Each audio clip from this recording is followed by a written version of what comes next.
General Electric, when Jack Welch was the president, was not considered a very responsible steward of the environment.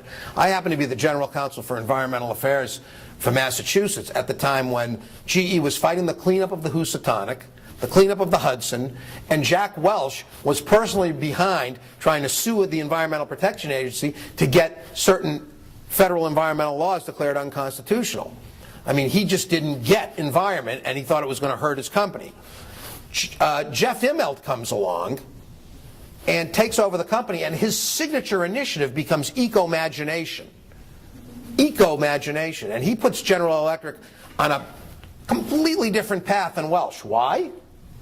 Because Immelt realized that GE has a huge sweet spot in saving the world first from climate change.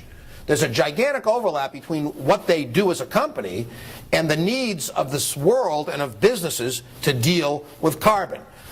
GE has the world's second largest wind power business. They have the world's largest gas turbine business. They have hybrid locomotive engines, super efficient jet engines, and nuclear power.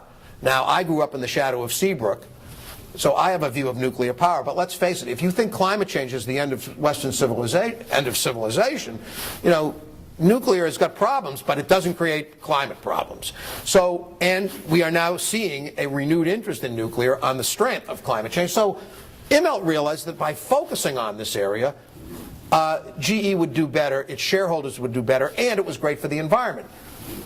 When he came into office, he committed the GE to doubling its research and development in clean technologies, and said that they would double revenues in the clean technology product categories by 2010, which they've already done, in large measure on the strength of their wind power business.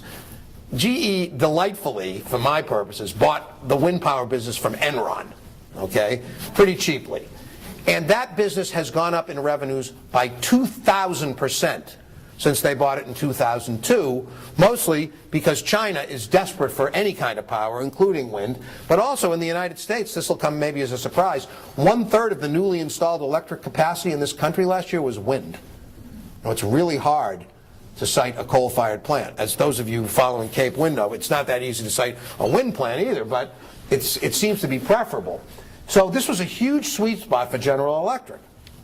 Oh, by the way, GE is sort of quietly buying up every water company it can lay hands on, including Ionics in Massachusetts, they just bought for $1 billion, in part because coming right behind climate change is a global water crisis that some days I think is going to make climate change seem like a walk in the park. I mean, you know, the world, it's not that we're running out of water, but we can't get water to where we need it without causing other environmental problems.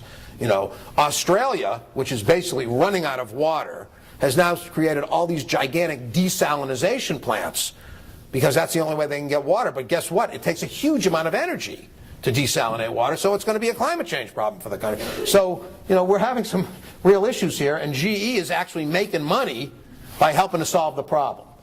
I put this slide up to show another sweet spot. This is Welch and Immelt together, but I have this slide for a different reason. I don't know if you can see the quote. It's Immelt sort of saying, we're not doing this because we're tree huggers. We're doing this because we think it's smart business. But I still have clients and people who think that this sustainability thing is a fad. That, you know, it's the, as you know in companies, it's the issue du jour, and it's going to go away. Well, you know, if you're not already convinced by the problems of the world that it's not going away, here's another good reason why I think it's here to stay. Welch is my father's age, about 80 years old. And I love my dad. He's still alive and in good health, thank God. But he doesn't really get environment. I mean, he sort of gets it because I'm into it and, you know, his grandchildren are really into it. But, you know, he grew up in that world of unlimited resources. Immelt is my contemporary. He's about 55 years old. And he gets environment. He grew up with Earthrise on the college dorm wall. He grew up with Earth Day, World Summits on Environment. You know, Concert for Bangladesh, Live Aid, Farm Aid, Band Aid, you know, all these things. So he sort of gets it. Now, I have young kids, they go to the public schools in Brookline.